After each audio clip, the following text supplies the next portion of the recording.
Hey guys, tonight we're stepping out onto the vast windswept plains of the medieval Mongolian steppe. We're going to explore a masterpiece of engineering born from necessity, a home that could withstand some of the most brutal weather on Earth. Imagine a wind so cold it feels like it's stealing the breath right from your lungs, where the horizon is so wide and empty, it plays tricks on your mind. It's the kind of place that makes you appreciate your central heating, and the fact that your biggest weather-related concern is whether you remembered to bring an umbrella. Frankly, faced with a genuine Mongolian blizzard, with nothing but your wits and your artisanal ethically sourced alpaca wool scarf, you probably wouldn't last 10 minutes. I certainly wouldn't. So before you get comfortable, take a moment to like the video and subscribe, but only if you genuinely enjoy what I do here. It's always a huge encouragement. And for our little community ritual, drop a comment letting us all know where you're tuning in from and what time it is for you. It's fascinating to see how far these stories travel. Now dim the lights, maybe turn on a fan for that soft background hum, and let's ease into tonight's journey together. The first thing you notice is the sky. An hour ago it was a brilliant, achingly clear blue, a vast dome overhead that seemed to promise an easy day's travel. But now a strange milky haze is bleeding in from the west. It's not cloud, not in the way you're used to. It's a whitening of the very air itself. The wind, which was just a playful companion nudging at your back, has developed a mean streak. It's found a new voice, a low, mournful hum that seems to vibrate in your bones. The temperature has dropped so fast, you can almost feel the warmth being wicked away from your skin in real time. Your horse, a sturdy, short-legged creature that has been your steadfast companion, shifts nervously beneath you, its breath pluming in the suddenly frigid air. This is how it begins. Not with a dramatic thunderclap, but with a quiet, sinister, draining of color and warmth from the world.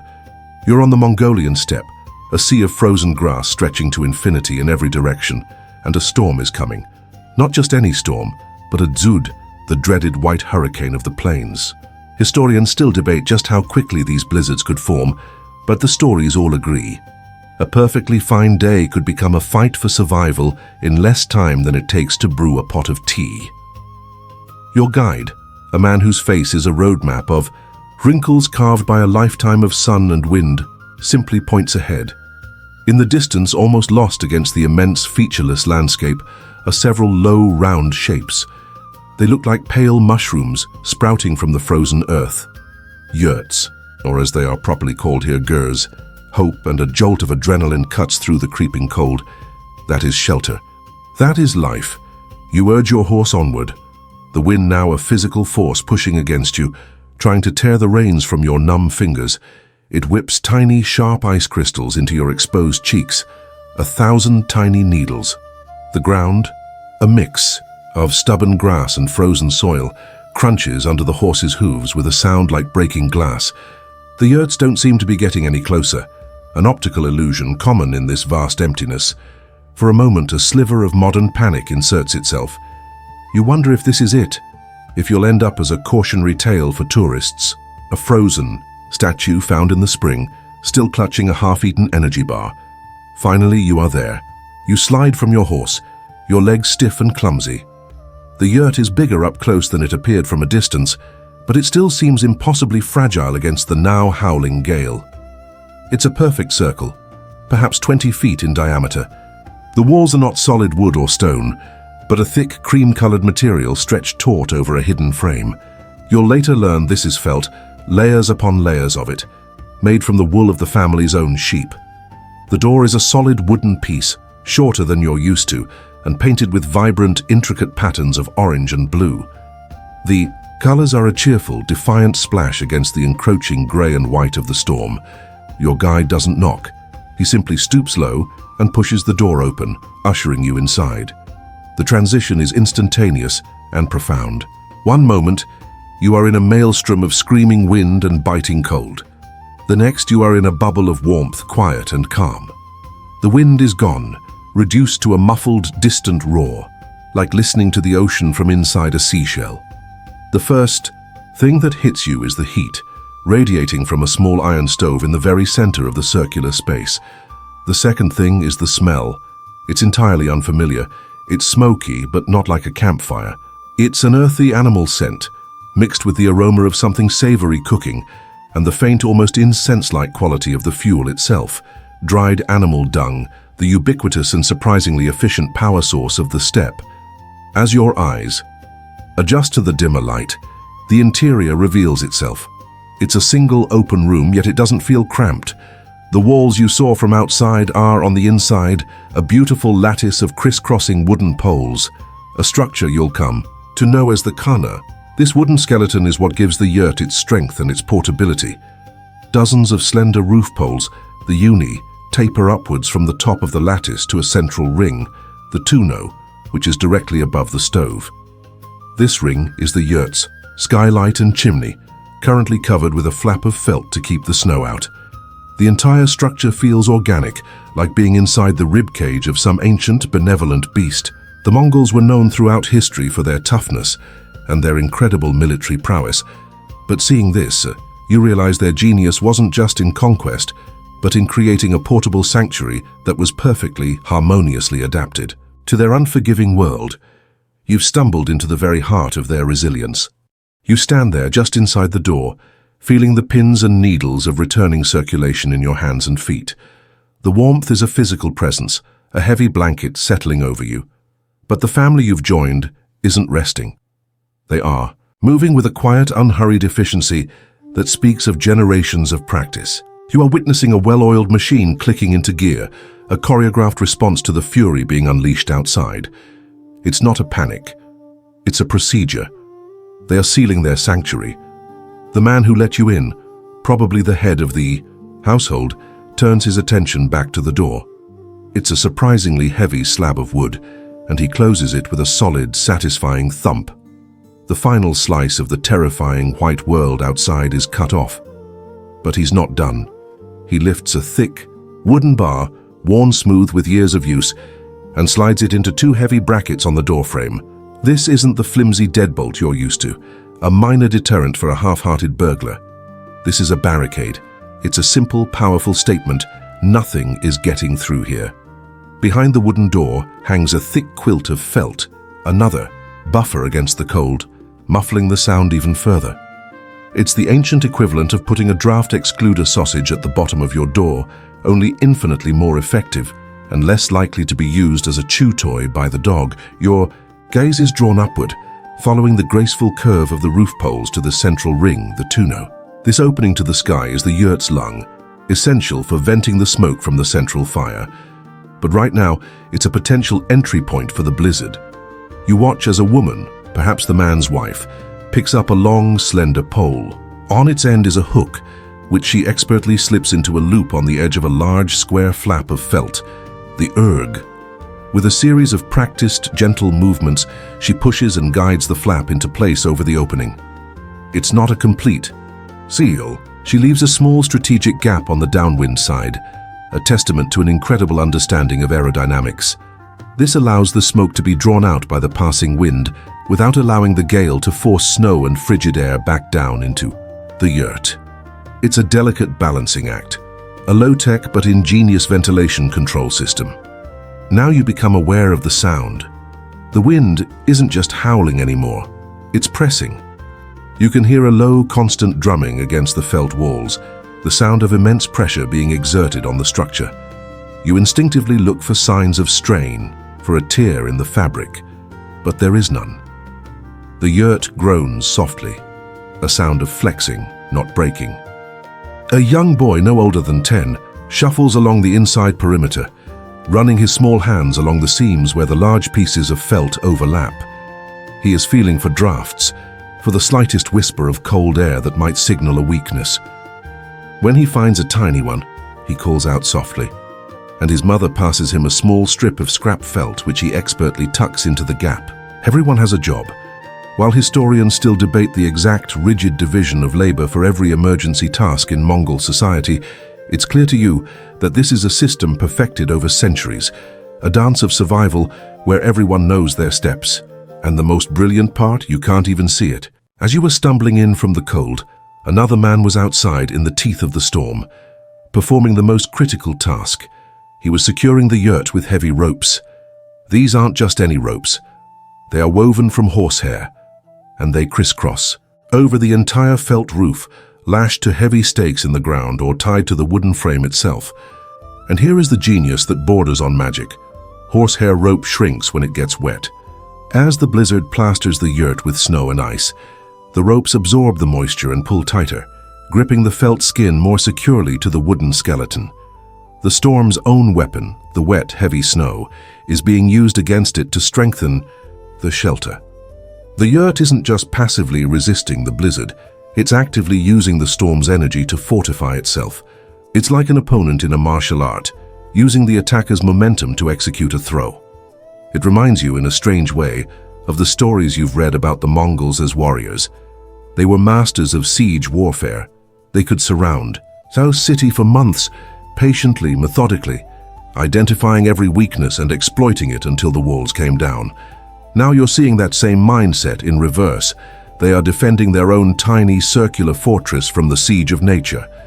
Every seam is a potential breach, every opening a gate to be fortified.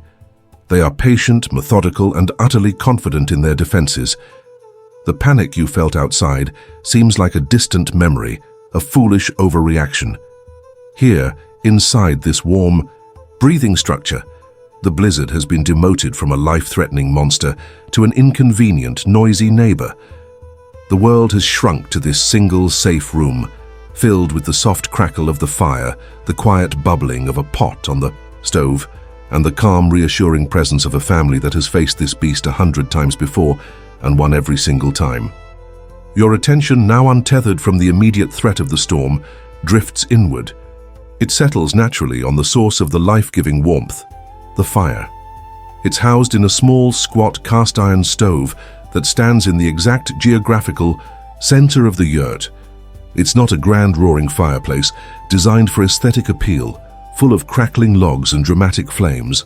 This is a tool, a piece of survival technology, as essential and unadorned as a good knife or a sturdy needle. And yet, it's undeniably the heart of this small circular world. Everything is oriented around it. The sleeping pallets, the small wooden chests, the very posture of the people inside. It all pays deference to this central point of heat and light. It's the kitchen, furnace, water heater, and social hub all rolled into one compact, efficient package.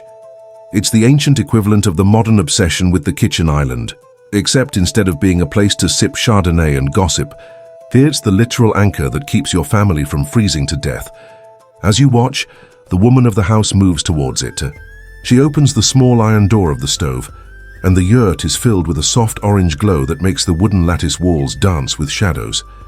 She reaches into a woven basket beside her, but she doesn't pull out firewood. On the treeless, the expanse of the Mongolian steppe, wood is more precious than gold. To burn it for simple warmth would be an act of profound wastefulness. Instead, she pulls out several hard, grey, brick-like cakes and skillfully places them onto the glowing embers. You realize with a jolt what this fuel is. It's argil, the dried dung of the family's own livestock collected during the summer months and left to bake under the sun until it's as hard and dry as a piece of ceramic. Your modern sensibilities might recoil, but here it's a revelation. This is ingenuity born of necessity. Argil is the ultimate renewable resource. It's plentiful, it's right outside, and it costs nothing but the time it takes to collect. And its properties are uniquely suited for this environment. It doesn't burn with a hot, fast flame like wood. It smolders, releasing a slow, steady, and remarkably intense heat for hours. The smoke it produces is thin and pale, and the smell, the earthy, strangely clean scent you first noticed upon entering, is not unpleasant at all. It's the smell of survival itself. It's a closed-loop system of efficiency that would make a modern environmentalist weep. The animals provide transport, food, milk, and wool for the felt, and then their waste product provides the fuel to keep their owners alive. Nothing is wasted, but as you watch the woman tend the fire, you notice her movements are filled with a kind of reverence. This is not just a utility, the fire is sacred. In the traditional Mongol cosmology, often called Tengrism, fire was a pure and powerful element. It was a conduit to the spirit world, a protector of the family and a living entity in its own right. The hearth was considered the domain of a female spirit, a guardian of the family's prosperity and well-being, represented by the matriarch of the household. This reverence came with a strict set of rules, an etiquette of the flame. You never, ever poke the fire with a sharp object like a knife, as it was seen as stabbing the spirit. You never throw garbage, water, or other unclean things into it. To do so was the height of disrespect and was thought to bring catastrophic misfortune. You observe the family's careful choreography. When they pass in front of the stove, they move with a clear purpose, never lingering or turning their backs to it disrespectfully. Historians and anthropologists still debate the full, complex web of taboos that governed the Mongol hearth. Many were unwritten laws, passed down through generations, dictating everything from how guests should approach the fire to what kinds of offerings were appropriate. What you're seeing isn't just a family staying warm. It's a continuous living ritual, a dialogue with a sacred force. The woman closes the stove door, and the light softens again to a gentle pulse. She ladles a steaming liquid from a pot on the stove's surface into a small ceramic bowl and offers it to you. You take it with both hands as you see the others do. It's hot, salty, and milky, sute tsai, or milk tea. It's the lifeblood of the steppe, providing warmth, hydration, and calories all in one. The heat from the bowl seeps into your frozen fingers, and as you sip the tea, the warmth spreads through your entire body, a feeling of deep, bone-bred contentment. The blizzard outside, with its epic, howling rage, seems utterly irrelevant. Now, your entire universe has contracted to this circle of light and the simple, profound magic of the fire at its heart. Cradling the warm bowl of sute tsai, you let your gaze drift from the mesmerizing pulse of the central fire to the walls that enclose this pocket of life. Your curiosity piqued, you reach out and press your hand against the interior surface. Between two slats of the wooden lattice, you're not touching wood. You're touching something else entirely. It's soft yet immensely solid. It's yielding, but you can feel an incredible density behind it. The material is thick, at least, an inch of it, and it's surprisingly warm to the touch, holding the heat from the stove. This is the felt. And you realize in this moment that while the wooden frame is the Yurt's skeleton, this thick, woolly barrier is its skin, its muscle, and its armor all in one. This is nothing like the flimsy, colorful squares of felt you might find in a craft store, the kind used for making googly-eyed puppets. This is an industrial-grade textile, a heavy cream-colored fabric with flecks of natural brown and gray wool woven into its very being. It is the true shield against the blizzard. The wooden walls of a log cabin would feel brittle and cold in comparison to this soft, breathing fortress. You look at it in wonder, this remarkable material, and you can't help but ask yourself how it's even made. The answer lies in a process of grueling communal labor that is as ingenious as it is exhausting. It begins in the warmer months, after the sheep, the source of all this wealth, are shorn. The raw, greasy wool is laid out on a large animal hide spread on the ground. Women and children then beat the wool with long, thin rods, a rhythmic thwacking that serves to clean out debris and fluff up the fibers.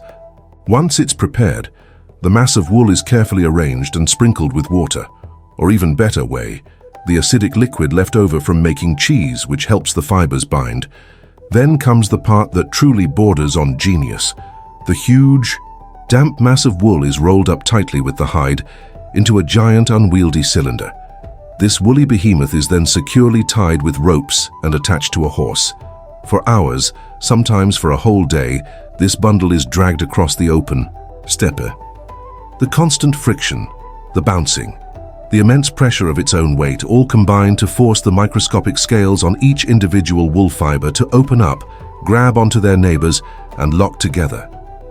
It is a process of forced matting on a colossal scale.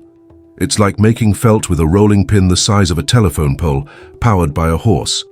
At the end of the day, they unroll the bundle, and where there was once a loose pile of wool, there is now a single, unified sheet of incredibly dense, strong, and durable fabric.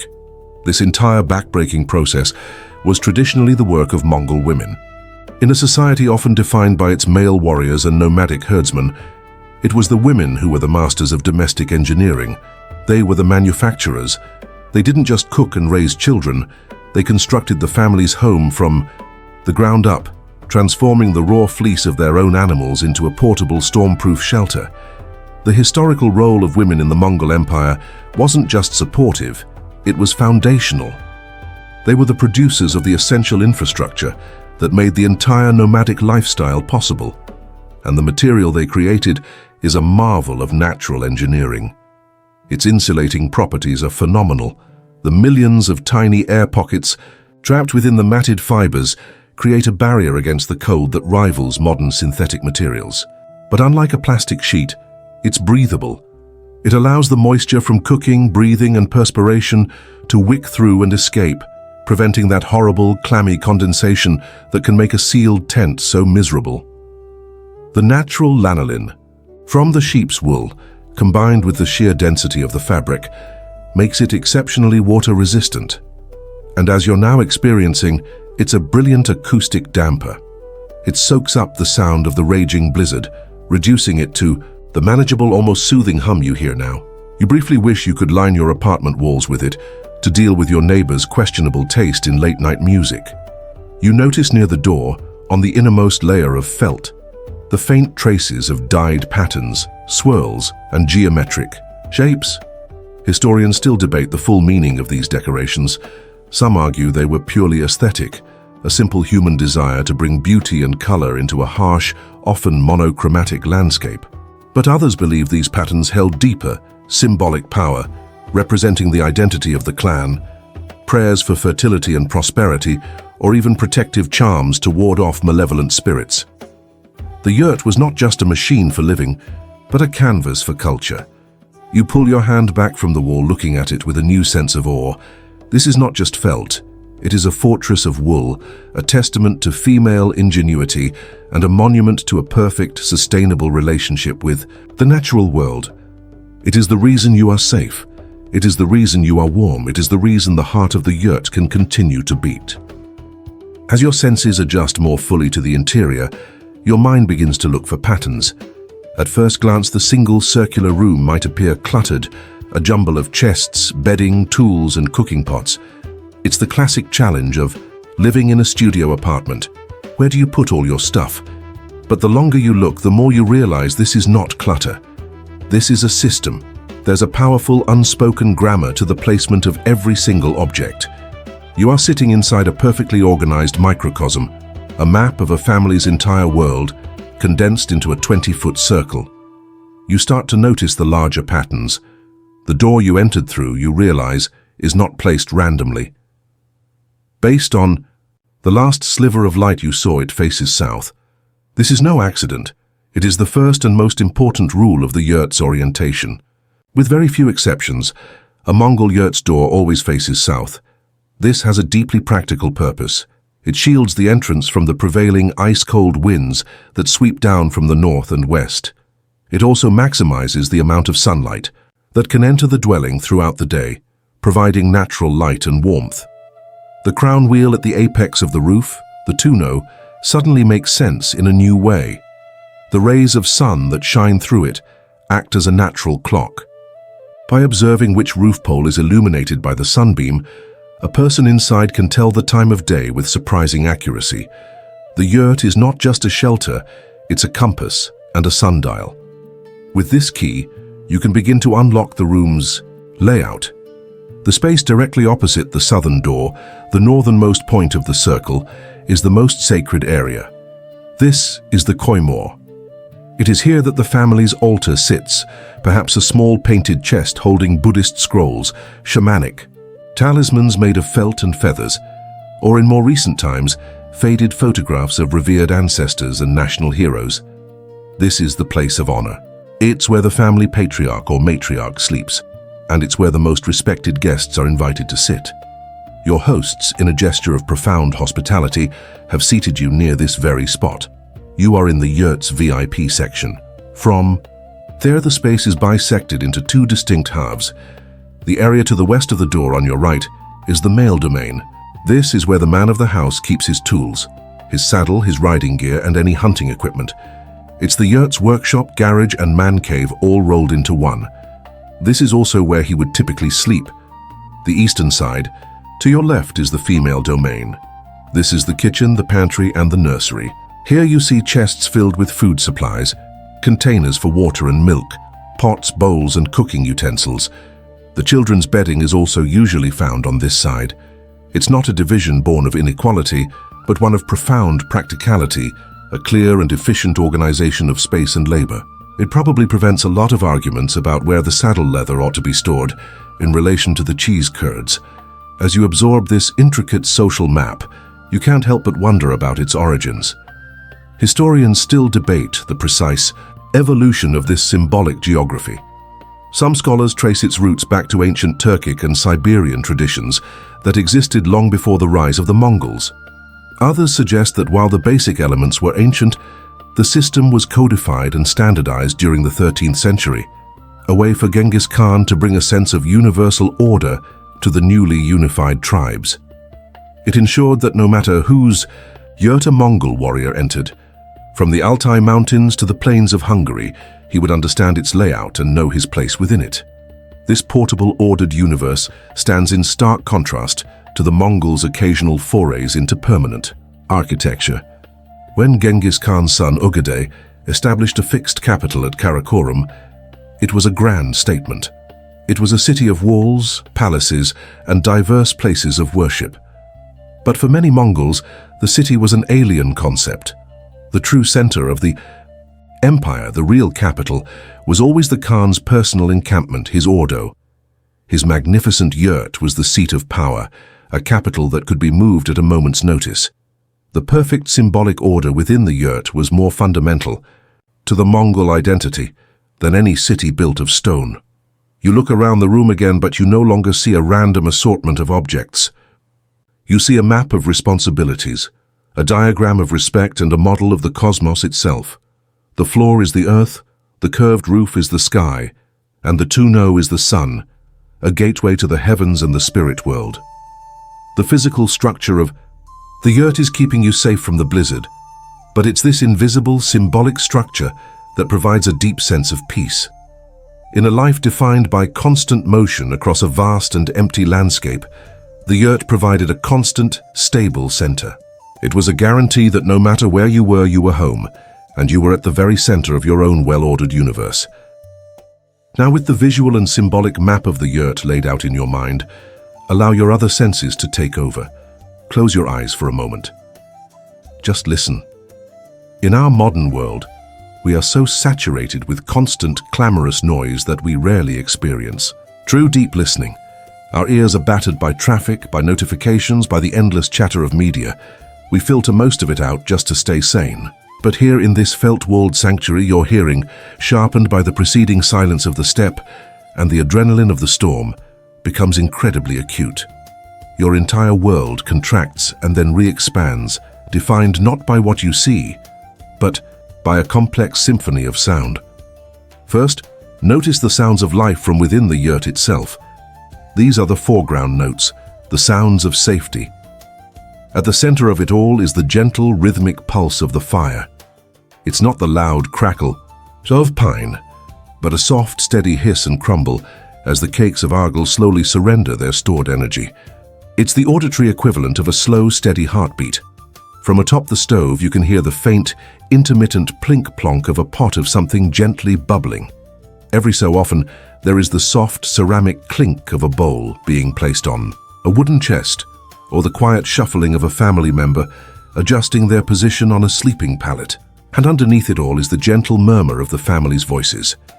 You don't understand the Mongolian words, but the tone is calm and melodic, a soothing cadence that speaks of normalcy and routine. These are the sounds of a world that is functioning exactly as it should. Now train your hearing to listen past this bubble of tranquility to the sounds of the shelter itself, interacting with the storm. This is where it gets interesting. The noise from the blizzard is not the chaotic, terrifying roar you experienced outside. It is filtered, translated, and given voice by the Yurt itself. The thick, taut felt walls don't flap and crack like a modern tent in the wind.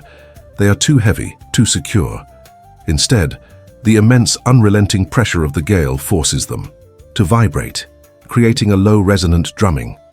It's a deep bass note, a constant thrum you can feel in your chest, the sound of the storm's raw power being absorbed and distributed across the entire structure. Then there is the wood. The flexible lattice of the walls and the dozens of poles supporting the roof are under enormous strain. They respond with a slow, deliberate creak and groan. It's not the sharp, panicked sound of something about to snap. It's the sound of resilience, the noise of wood flexing and bending, giving way to the pressure just enough without ever breaking. It sounds like the hull of a great wooden ship sailing through a heavy sea, a chorus of protest that is ultimately a song of strength. And rising above it all is the strangest sound of all. It's a high-pitched, ethereal whine. You trace it to the horsehair ropes stretched taut over the roof. Like the strings of a giant elemental cello, they vibrate furiously in the wind, their pitch rising and falling with the intensity of each gust. It is the storm's haunting melody. The drumming felt, the groaning wood, the whining ropes, they all combine to create the Yurt's unique storm song. You realize that for the family here, this isn't just noise, it's information. A lifetime of listening to this music would teach you its language. Historians and ethnographers still debate the extent to which an experienced nomad could interpret this acoustic information. Could they tell the direction of a wind shift, by which side of the wooden frame groaned the loudest? Could they predict the storm's imminent end by a subtle drop in the rope's high-pitched whine long before the sky showed any sign of clearing? It's a tantalizing idea that listening could become a form of weather prediction. This culture of deep listening was essential for the Mongol Empire's success. The empire was famously connected by the Yam system, a revolutionary network of postal relay stations that allowed messengers to travel with astonishing speed. Imagine a lone rider galloping for days across a silent, empty landscape. His survival and the fate of the message he carried depended on his ability to listen. He listened for the howl of wolves, for the crack of ice under his horse's hooves, and most importantly, for the faint sound of dogs barking that would signal he was approaching the next Yam station, a haven of safety and a fresh mount. In a vast, signless world, sound was a tool for navigation and survival. You contrast that with your own life, where the most important sound you actively listen for might be the chime of the microwave. The symphony of the storm continues around you, but it's no longer frightening. It has become a strange, complex, and almost comforting lullaby. It is the sound of the fortress doing its job, of every component playing its part perfectly. You are inside a musical instrument being played by a blizzard, and the resulting music is the sound of your own safety. You lean your head back, feeling the deep vibrations through the floor, and just let the primal sounds of wood, wool, and wind wash over you. Your deep listening is gradually interrupted by another sense taking precedence. The gentle bubbling you were hearing from the pot on the stove begins to accompany a new element, a rich, savory aroma. It's the smell of cooking meat and broth, and it cuts through the earthy scent of the yurt, reminding you of a basic primal need that the adrenaline of the last few hours had pushed aside. You are hungry. As if on cue, the matriarch of the family moves towards the stove, her previous tasks of sealing the yurt now complete. It is time to eat. This will not be a feast of great variety, but a meal engineered for survival, a culinary tradition born from the harsh realities of the steppe. You watch, fascinated, as she begins her preparations. She reaches into a dry-looking leather bag, hand pulls out what looks like a bundle of gnarled brownish sticks. If you didn't know better, you'd assume it was kindling. It seems completely inedible, as hard and fibrous as a piece of weathered wood. With a small sharp knife, she begins to shave thin slivers of this material directly into the pot of boiling water on the stove. This, you learn, is borts. It is the Mongol secret weapon, their pantry and their field ration, and it makes modern beef jerky look like a flimsy, overseasoned snack. Borts is a masterpiece of food preservation. In the autumn, when livestock is plentiful, meat from a cow or sheep is cut into long, thick strips and hung to dry in the open air, but always in the shade, protected from the sun. For weeks, the wind whistles past these strips, slowly wicking away every last bit of moisture until the meat is completely desiccated, hard as stone and reduced to about a third of its original weight. The final product is a protein stick that is shelf-stable for months, even years. The process is so efficient that it's said the entire meat of a cow, once turned into borts, can be compressed and stored within the cow's own cleaned and dried stomach bladder. It's an image that is both slightly gruesome and utterly brilliant. You watch as the slivers of borts dance in the bubbling water.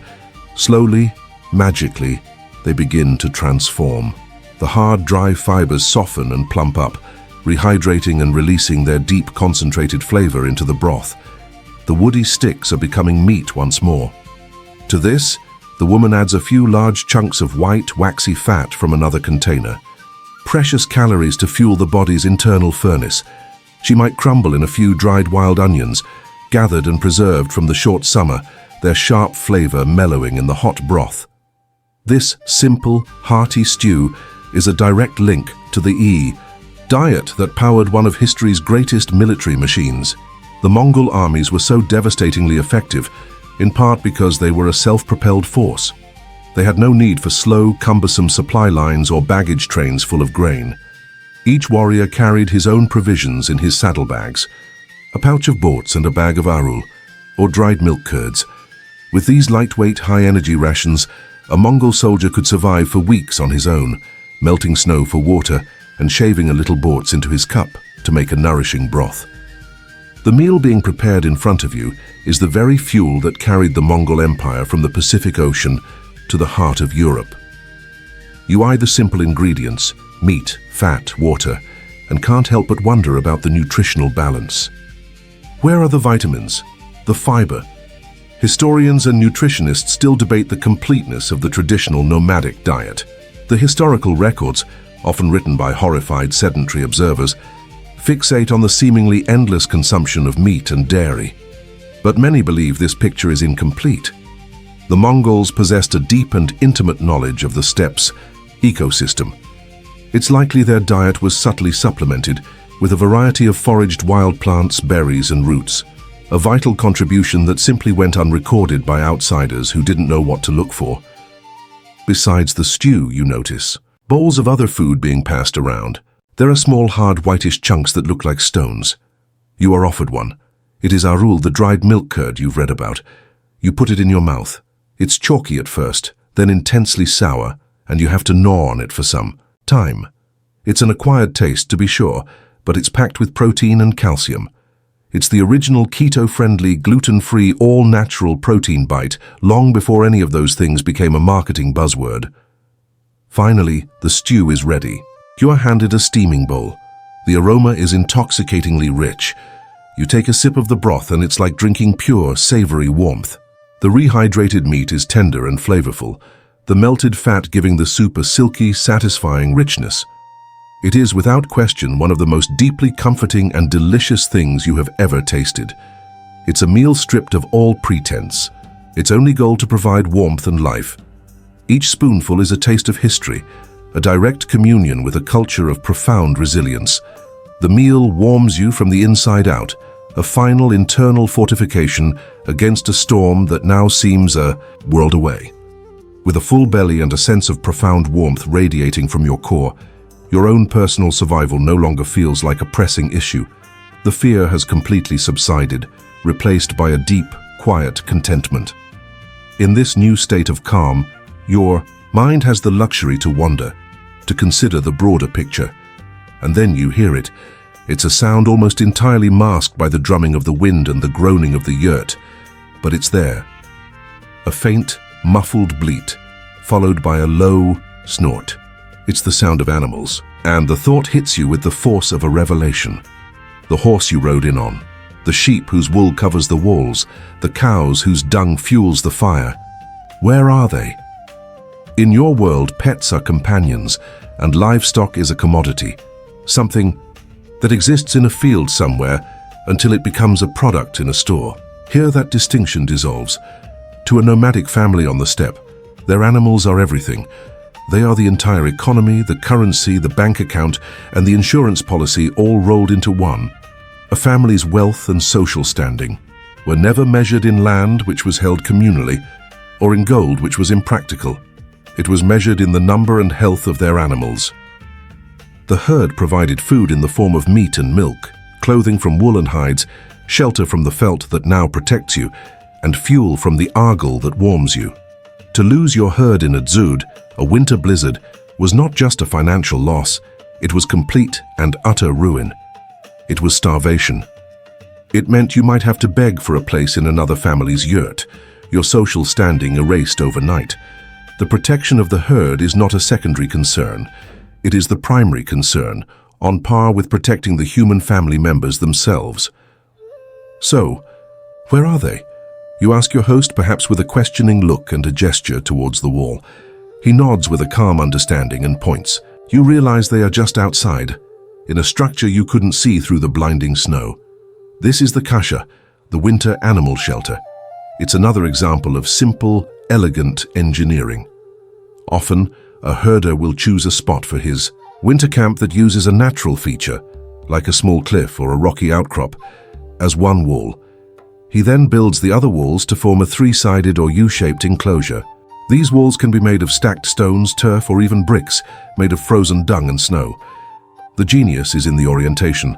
The open side of the U always faces south. This blocks the brutal north wind, which is the primary killer, while allowing the low winter sun to shine in, providing a small measure of warmth. Inside this shelter, the animals are packed closely together. The larger, hardier ones, like horses and yaks, form an outer barrier, while the more vulnerable sheep and goats are huddled in the center.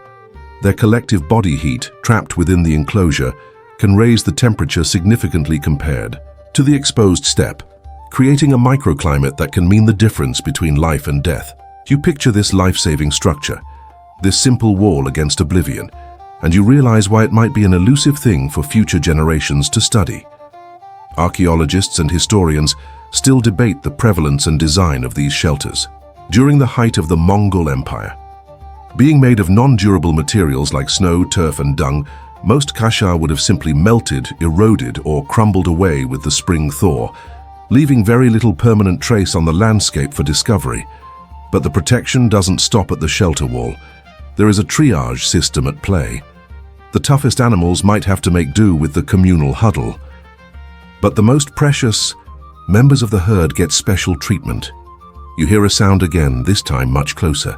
The woman of the house notices your glance. She moves to a corner of the yurt that is partitioned off by a hanging felt curtain. She pulls it aside, and there on a bed of dry grass lies a newborn lamb. It's impossibly small and frail, but it's alive, sheltered from the storm in the same room as the humans. This is a common practice. A prized milking goat, a pregnant mare, or a newborn calf, any animal whose loss would be a catastrophic blow to the family's future, is brought right inside. It's the nomadic equivalent of putting your most valuable bonds in a fireproof safe, except your safe is your living room and your bonds are a tiny bleating lamb. This act transcends mere asset protection. It speaks of the deep symbiotic bond between the herders and their herd. The humans depend on the animals for their existence, and in the heart of a blizzard, the animal's existence depends entirely on the humans. The yurt is not an isolated capsule. It is the command center of a wider survival operation. The family, the shelter, and the herd are one single interconnected organism fighting the storm. The muffled bleat you now hear through the wall is no longer a sound of distress, but a confirmation of this unity. It's a reminder that the entire world of this family, human and animal, is accounted for, huddled together and weathering the great white siege as one. The bowls from the simple, hearty meal have been wiped clean and put away. The initial burst of energy from the food has settled into a deep, pervasive calm. The storm continues its assault on your tiny fortress of felt, but its sounds have now faded into the background, becoming a familiar, almost comforting white noise. The tasks of survival are done. The shelter is secure, the animals are protected, the family is fed. And now a long night stretches ahead. In your own world, this is the time you might turn on a television, scroll through your phone, or pick up a book. Here in this bubble of time, none of those options exist. The silence that settles is not empty, it is expectant. It's waiting to be filled. And then, it is. The grandfather, who had been sitting quietly by the fire, clears his throat. It's a small sound, but it commands the immediate attention of everyone in the yurt. The children stop their quiet play and turn their faces towards him, their eyes wide and luminous in the firelight. The man and woman of the house settle back, their expressions relaxing into one of peaceful anticipation. You don't need to understand a single word of Mongolian to know exactly what is about to happen. It is time for a story. The old man begins to speak. And his voice is not the conversational tone he used earlier. It has changed. It drops into a lower register, a rhythmic, resonant cadence that is halfway between speaking and singing. The words flow out not as prose but as poetry, each line seeming to have a specific meter and stress. It's a hypnotic, mesmerizing sound, a form of oral performance honed over countless generations. This is how the great epics were always meant to be experienced, not as static words on a dry page, but as a living, breathing performance, where the teller's voice is the instrument and the listener's imagination is the stage. This specific chanting rhythm is a tradition in itself, designed to draw the listener in, to make the heart beat in time with the tale. Though the language is foreign, you begin to pick out a name that repeats like a drumbeat, a name that resonates. With power across the centuries, Genghis Khan, the old man is not telling a simple folktale. He is recounting a chapter from the national epic, the secret history of the Mongols. You are being given a front-row seat to the foundation myth of an entire people. You let the sound wash over you, and your mind begins to paint pictures based on the cadence of his voice and the rapt expressions on the faces of the family. You imagine the stories he must be telling, the tale of the boy Temujin, born clutching a clot of blood in his fist, a sign of his destiny. The story of his young wife, Berthe, being kidnapped by a rival tribe, and his daring, desperate quest to win her back. The tales of his shrewd alliances, his ruthless betrayals, and the unbending will that allowed him to unite the warring, feuding tribes of the steppe into a single, unstoppable nation. You are listening to a piece of history that has been polished by the tongues of storytellers for nearly 800 years. As the tale of a great battle unfolds, you have to wonder about its accuracy. Historians still debate the true nature of this incredible document. Is the secret history a literal, factual biography of Genghis Khan? Is it a masterful piece of political propaganda, carefully crafted to legitimize his rule and the dynasty of his descendants? Or is it a mythologized epic where the facts have been sanded down by time and retelling, leaving only the smooth, gleaming surface of a legend? The truth, you suspect, is a complex tapestry woven from all three. But for the family here, these distinctions don't matter. You look at the children, completely captivated, leaning forward so as not to miss a word. This is their history lesson. You see the father nodding slowly, the story reaffirming his connection to a lineage of warriors and survivors. This is their identity. For a people whose history was written on the wind, passed down from one generation to the next around 1,000. Winter fires just like this one. These stories are the ultimate textbook. They teach morality, strategy, genealogy, and what it means to be a Mongol. It makes the hours you've spent binge-watching meaningless television shows feel profoundly empty by comparison. This isn't disposable content. This is soul food. The old man's voice rises and falls, a steady, hypnotic drone against the counterpoint of the storm. The firelight flickers, casting long shadows that seem to dance in time with the epic tale. The world outside the yurt, the entire 21st century, has ceased to exist. In this small, warm circle, legends are walking. The great Khan, his loyal generals, and his powerful shaman queen feel more real in this moment than the blizzard. Your eyelids grow heavy. You're not just falling asleep. You're being lulled into a trance by the oldest form of entertainment there is, drifting on a current of words, carried back into the heart of the past.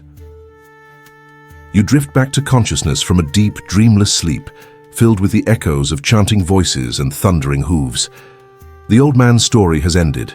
The yurt is steeped in a profound quiet, broken only by the soft breathing of the sleeping family and the unwavering low hum of the blizzard outside. The fire has burned down to a bed of glowing red embers, casting a faint, warm light that doesn't so much illuminate the space as it does deepen the shadows. In this dim, peaceful state, your eyes are open but unfocused, and you find yourself tracing the elegant lines of the structure arching over you. The felt skin is invisible in the dark. All you can see is the skeleton. Your gaze follows the intricate crisscrossing pattern of the walls. This is the khana, the foundation of the entire structure.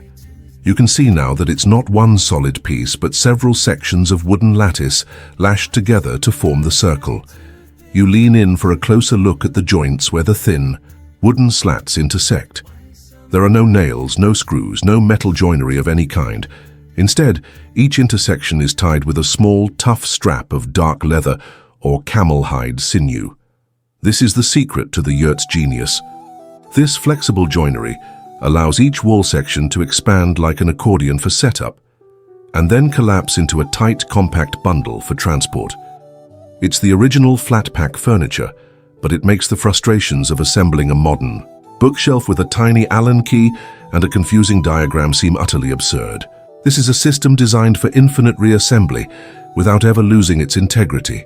From the top of these lattice walls, your eyes travel upward, following the journey of the roof poles, the uni. Dozens of them, long and slender, all point from the circular wall to the central ring above the fire. They are elegant in their simplicity. The bottom end of each pole, you can just make out, is attached with a small loop of rope that hooks securely over the top V of the khana.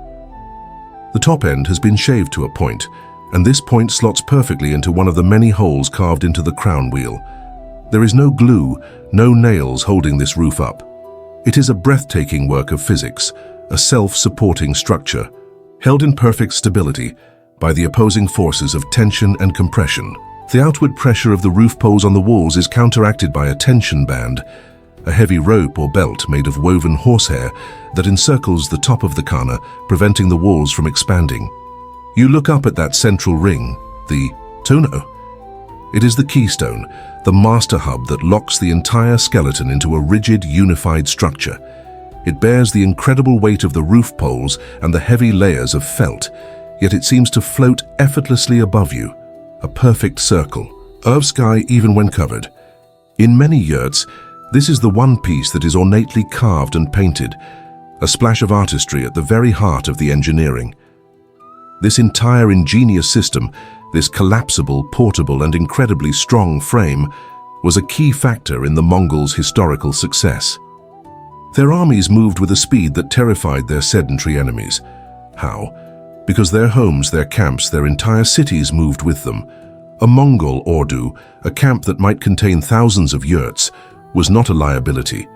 It was a mobile asset. It could be completely disassembled, with the wooden frames collapsed and the felt coverings rolled, packed onto camels or ox carts, and be on the move in a matter of hours. The Mongol warrior was not tied to a barracks or a fortress. His entire world could be packed up and follow him across a continent. The yurt wasn't just a home, it was a strategic weapon. You lie there, mentally deconstructing and reconstructing. The yurt. You can picture the process. The khana sections, carried like folded luggage, are expanded and tied together to form the circle. The sturdy doorframe is lashed into place, adding rigidity. The heavy tuno is lifted high in the center on two long poles, and then one by one, the uni are slotted into place, and as the last pole is set, the entire structure settles into a state of tense, powerful equilibrium. You look at the wall sections and wonder about the design choices. Historians and engineers still debate the sweet spot in yurt construction, the optimal number of khana for a given family. A small four-wall yurt was light and extremely portable, perfect for a young, mobile family. A grand 12-wall yurt was a veritable palace, spacious and impressive, but a logistical challenge requiring several camels for its transport alone. It was a constant real-world calculation, a balance between the desire for a larger home and the ruthless, ever-present demands of a life on the move. You settle back onto your sleeping pallet, filled with a deep appreciation for the structure. Around you, it is a masterpiece of nomadic thought, strong enough to defy a blizzard yet light enough to be carried by a camel. simple enough to be erected by a single family in under an hour, yet sophisticated enough to create a perfect, warm, and stable living space. The wooden skeleton that surrounds you in the dim red glow of the embers is not just holding up a roof. It is the physical embodiment of an entire philosophy of life, resilient, adaptable, and always ready to move. In the deep quiet of the night, your eyes, now fully accustomed to the faint pulsing glow of the fire's embers, begin to pick out smaller, more subtle details. Your gaze has already taken in the yurt's brilliant engineering, its felt skin, and its wooden skeleton.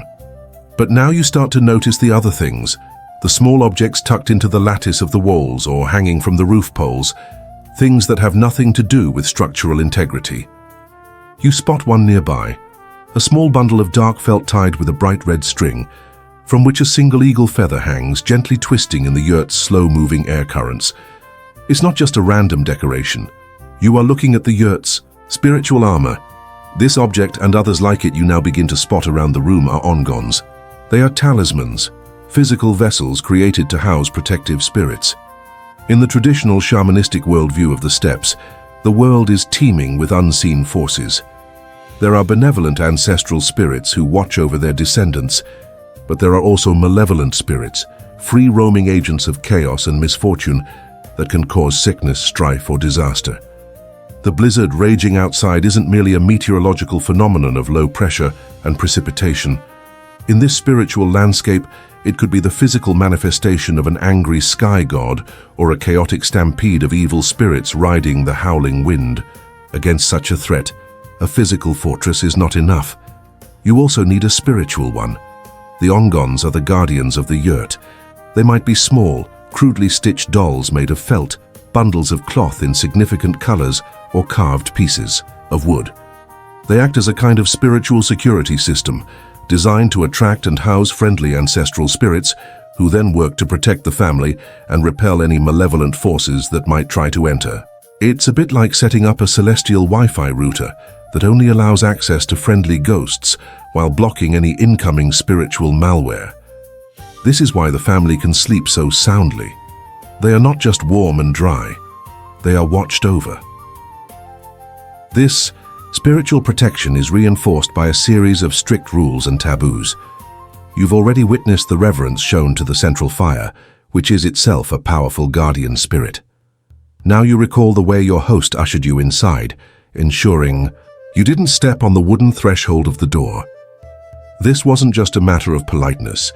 The threshold is considered a sacred boundary, the residence of a spirit that protects the entrance.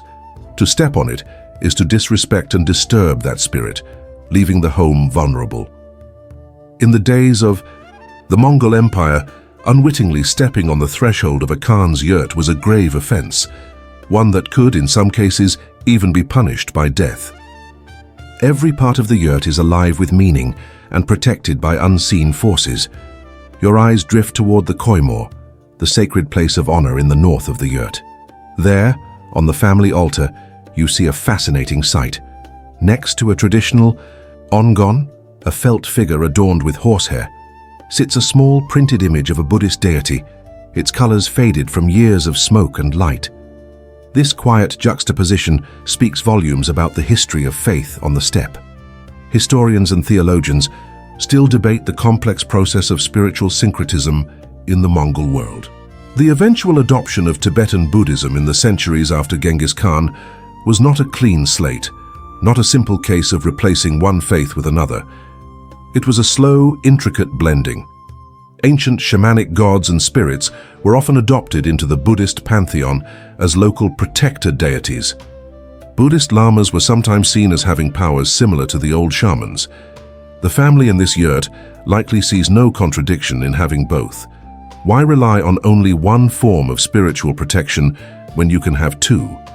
It's the medieval equivalent of having both a local firewall and a cloud-based antivirus. This personal blended faith is a perfect microcosm of the official policy that made the Mongol Empire so unique. Genghis Khan and his descendants were famously pragmatic about religion. Unlike the religious strife that consumed much of 13th century Europe and the Middle East, the Mongols practiced a remarkable level of tolerance. They understood that all, Religions held power. At their capital in Karakoram, churches, mosques and temples stood side by side. The great Khan's only real decree was that the priests, imams and monks of every faith should pray to their respective gods for his long life and the prosperity of the empire. As long as your gods were working for him, he didn't much care what you called them. You lie back looking from the sturdy wooden roof pole to the small feathered talisman hanging from it. You now have the complete picture. The Yurt's defense system operates on two parallel planes. The physical structure of wood and felt is a masterpiece of engineering designed to repel the tangible forces of wind and snow, and the spiritual infrastructure of talismans, sacred spaces and ritual taboos is a masterpiece of faith, designed to repel the intangible forces of chaos and evil. The family is protected by both physics and metaphysics, and in their peaceful sleep, you see the ultimate proof of their success. You lie there on your pallet, cocooned in the warmth and safety of this single yurt. The storm outside has become a part of the silence. Now, let your imagination zoom out. Picture not just this one circular home, but 10 of them, then 100, then 1,000. Imagine a vast, shallow valley and picture it filled with thousands of these pale, round yurts, smoke curling from their covered smoke holes, horses and sheep grazing in the tens of thousands on the grasslands between them. You are picturing a kuria, a Mongol camp, a city without foundations, a metropolis that can appear in a day and vanish in a morning. And in that image lies the secret to how a scattered collection of nomadic tribes came to rule the largest, contiguous land empire in human history. The humble yurt you are lying in is not just a charming piece of cultural heritage. It was a strategic asset, a core piece of military technology that gave the Mongols an almost insurmountable advantage. To understand its impact, you have to consider the enemies they faced. The sedentary civilizations of China, Persia, and Europe were powerful, but they were slow. Their power was rooted in the earth, in fortified cities with high stone walls, and in armies of peasant infantry that required enormous slow-moving baggage trains loaded with grain to function. Their strength was static. The Mongols were the opposite. They were a fluid force of nature. Their army didn't need to wait for supply lines because the army was the supply line. The herds of sheep, goats, and horses that moved with the camp provided meat, milk, and blood. Every soldier was a supremely skilled horseman who could ride for days, subsisting on dried curd and borts. And most importantly, their homes, their families, their entire domestic world moved with them. While a European king might spend a month marching his army 100 miles, a Mongol horde could cover that distance in a fraction of the time, their yurts packed on carts, ready to be re-established. At the end of the day, the yurt was the backbone of this incredible mobility, and not all yurts were the small functional family model you are in. The great Khans and chieftains possessed ordos, magnificent palace yurts of staggering size and opulence. Some of these, they were so large, decorated with gold leaf and lined with silk, that they were never disassembled at all. Instead, they were built upon enormous flatbed carts, some requiring as many as 22 oxen yoked together to pull them across the plains. Imagine the sight. A literal mobile palace, a throne room on wheels, rolling slowly at the heart of a moving nation. This was the true Mongol capital, not a place on a map, but wherever the Khan and his golden yurt happened to be. It's a logistical feat that makes moving a modern tiny house seem like child's play. You try to fathom the logistics of such a mobile city, a sea of people and animals constantly on the move. Historians and environmental scientists still debate the complex, unwritten calculations that must have governed the size and movement of a Mongol camp. How many people, yurts, and, most critically, grazing animals could a single patch of steppe support before it was stripped bare and the herds began to starve? It must have been an incredibly sophisticated balancing act between the need to concentrate military force and the ecological carrying capacity of the land they crossed.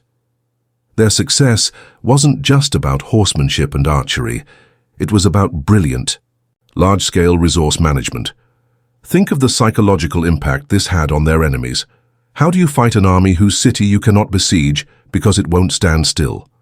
How do you cut the supply lines of an enemy that carries its entire world with it? It was a form of warfare so alien, so fast and so unpredictable that it must have seemed supernatural to those who faced it. It was like trying to punch water or put a fence around the wind. Now bring your focus back from that grand, imperial scale. Bring it back to the single, quiet yurt where you lie. Back to the gentle curve of the roof poles, the thick layers of felt, and the solid lattice of the walls. This structure, this simple, elegant solution to the problem of living in a harsh and empty land, is the single cell from which that vast, world-conquering organism grew. The genius was not in a single, brilliant invention, but in the scalability of a perfect design. The ability of this one family to pack up their entire world and move on is the very same principle that, when multiplied by 100,000, allowed them to redraw the map of the world. You are not just a guest in a stranger's home. You are resting inside the engine room of an empire. You are woken by a change, not by a sound, but by the absence of it. The deep, resonant drumming of the wind against the felt walls has ceased.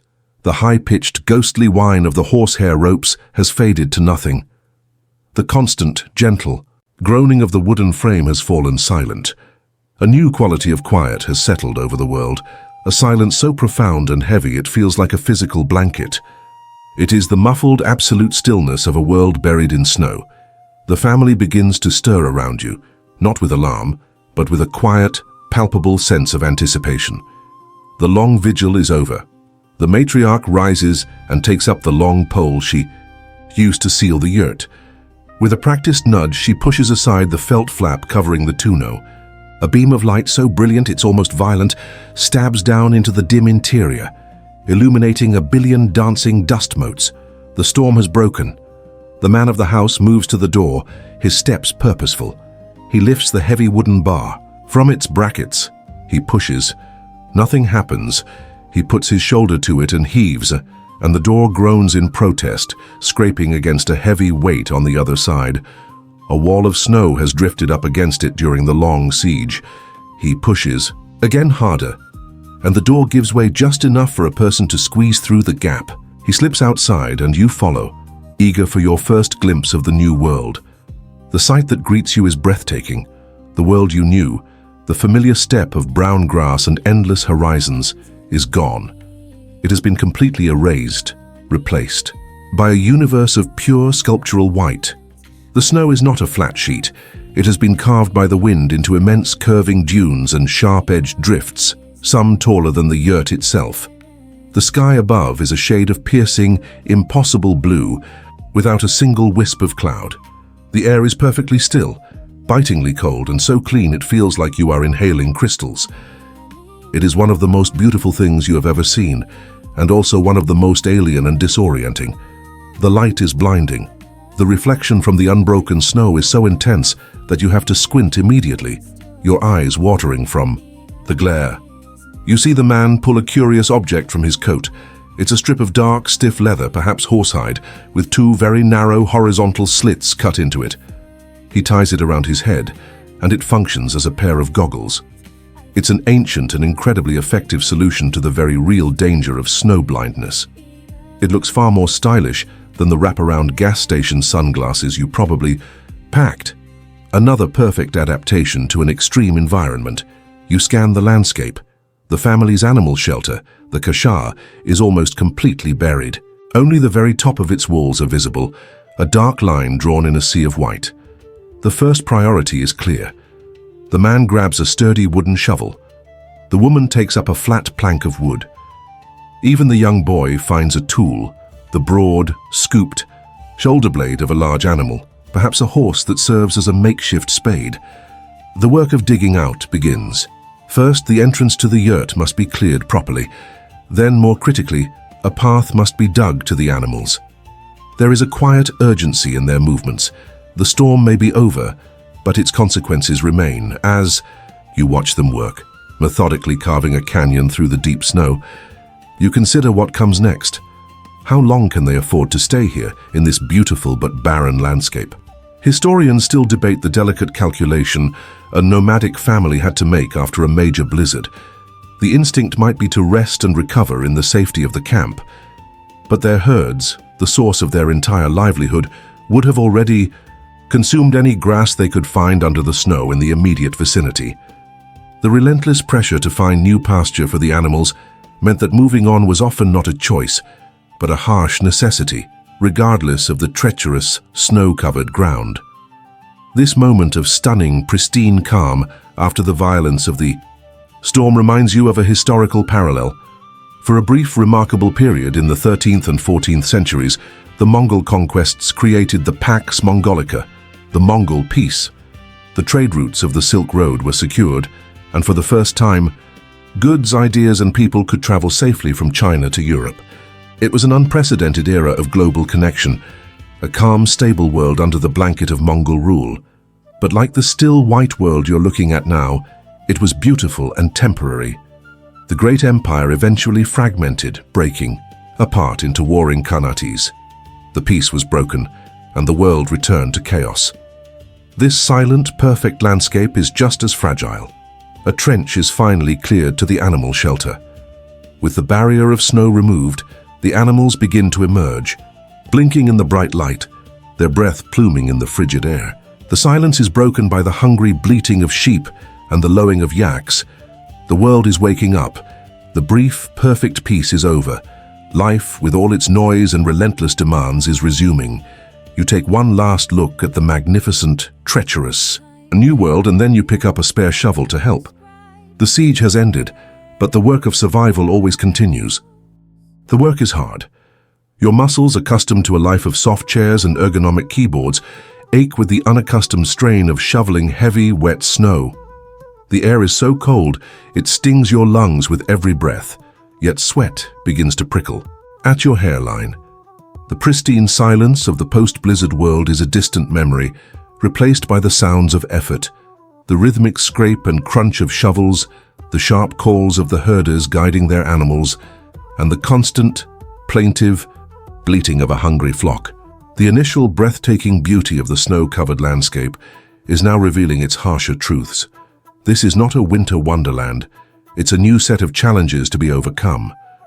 The most pressing challenge is food, not for you, but for the herd. The vast blanket of snow has buried their pasture, and the animals are restless, milling about and sniffing at the snow, desperate for the frozen grass they know is underneath. The second challenge is the treachery of the new terrain. The smooth, uniform surface of the snow is a liar. It conceals a landscape of hidden dips, frozen stream beds, and deep drifts where a sheep or even a horse could become hopelessly trapped. The world is beautiful, but it is no longer trustworthy. But your host, the herder, is not daunted. You watch him as he climbs to the top of a small snow-covered rise, his traditional horsehide goggles protecting his eyes from the glare. He isn't just looking at the view, he is reading the landscape.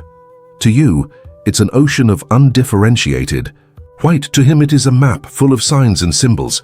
He is reading the snow. You see him point to a distant slope, and you notice, now that he's drawn your attention to it, that the snow there has a slightly different texture, a darker, bluer shade of white. He calls out to his son, his voice carrying clearly in the thin, still air. He has found what he was looking for. An experienced herder can tell from the texture and color of the snow where the wind has scoured it thinnest, exposing patches of grass. He can identify the fine, powdery snow that marks a deep, dangerous drift, and the hard, icy crust that signals solid ground beneath. It's a language of survival, as subtle and as vital as a mariner reading the currents of the sea. As you look out across the valley, you see evidence that you are not alone. In the distance, thin plumes of smoke are rising from other yurts that had been invisible during the storm.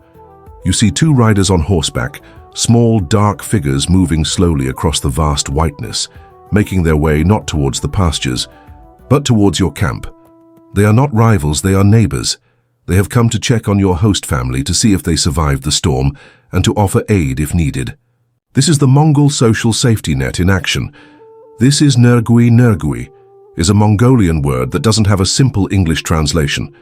It refers to an unwritten law, a powerful code of mutual aid and social responsibility. It dictated, that survival was a communal effort. If a family lost their herd in a blizzard or to wolves, their neighbors were obligated to help them rebuild, each contributing a few animals from their own flock until the family was back on its feet. It meant sharing food when supplies were low and providing shelter to those in need, without any expectation of immediate repayment. It was the social glue that bound nomadic society together, a stark contrast to the often fiercely individualistic ethos of the world you came from. It makes you think about how you barely know your own neighbors, and your only real interaction is a passive-aggressive note left on your car. You watch as one of the visiting riders dismounts and hands your host a block of frozen milk, a simple gift of solidarity. It makes you ponder the origins of such a powerful communal bond. Historians and sociologists still debate whether this deep-seated collectivism was a purely pragmatic adaptation, an evolutionary necessity for survival in one of the world's harshest climates, or if it was a specific cultural trait, deliberately fostered and encoded by leaders like Genghis Khan to ensure the loyalty, cohesion, and resilience of his people. Was it nature or was it nurture? Perhaps the distinction doesn't matter. The result is the same, a society where no one is left to face disaster alone. The sun climbs higher in the brilliant blue sky, and its warmth begins to subtly transform the landscape once again. The intense flat white softens, and the low light begins to cast long blue shadows, revealing textures and contours you couldn't see before. You spot the delicate, deliberate tracks of a fox, a thin line stitched across a pristine field of snow. Life is returning. The landscape is being reborn. The crisis of the blizzard is over, and the secondary crisis of its aftermath is being met with skill, experience, and an unshakable sense of community. A feeling of hope begins to dawn, replacing the last vestiges of your fear. The riders calling to each other across the valley, the herd of sheep moving like a single woolly organism towards the promise of exposed grass, the shared work of clearing snow, these are all signs of victory. The land is unforgiving, but the people, through their intimate knowledge of the environment and their unwavering support for one another, have once again proven that they are its masters. A few days have passed. The sun, a welcome stranger, has begun its work. The brilliant, blinding white of the landscape has softened. The sharp edges of the snowdrifts have rounded, and here and there the very tips of the tallest grasses are beginning to poke through, dark and determined. The immediate work of digging out is done, and the community has reaffirmed its bonds. Now, a new kind of energy fills the small camp. It's the energy of preparation, of impending movement. The decision has been made. It is time to go. You watch as the family begins to dismantle their entire world, and you realize it is a process as calm, ordered, and practiced as its creation. This is not a frantic scramble. It is a ceremony in reverse. First, the outer horsehair. Ropes that held the fortress together are untied. Then, starting from the bottom, the heavy layers of winter felt are peeled back, revealing the wooden skeleton beneath. Each massive sheet is folded by the family into a neat, surprisingly compact rectangle and stacked, ready for the cart. The yurt, losing its skin, seems to exhale. Next, the roof poles are unhooked one by one, their tapered ends sliding smoothly out of the holes in the crown wheel. They are gathered and tied into a tidy bundle. The two longest poles are used to carefully lower the tuno, the sacred heart of the frame, to the ground. Finally, the lashings holding the sections of the lattice wall together are untied, and the khana themselves collapse inward, folding down into dense, easily transportable bundles of wood. The entire universe that sheltered you, that contained the stories and the warmth and the life, is now a neat stack of components sitting on the snow, ready to be loaded onto a single cart. The process is a quiet testament to the genius of the design. As you watch this, you understand that the yurt is more than just a house. It is the physical manifestation of a philosophy. Your own culture values permanence, deep roots, stone foundations, and the idea of a home that will stand for generations. The yurt represents a different kind of wisdom. It embodies flexibility, resilience, and the profound understanding that, in a world of constant change, the ability to move is more valuable than the ability to stand still. It's a philosophy that doesn't seek to conquer nature, but to move in harmony with its cycles. The yurt's strength is not in its rigidity, but in its ability to be taken apart and reborn again and again. It is the symbol of the enduring circle. The yurt itself is a circle. The family gathered in a circle around the fire. The Mongol camp, the courier, was often laid out in a circle. The seasons move in a great circle, as do the sun and moon. Life on the steppe is a cycle of movement, of finding pasture, of enduring hardship, and of moving on when the ground is exhausted.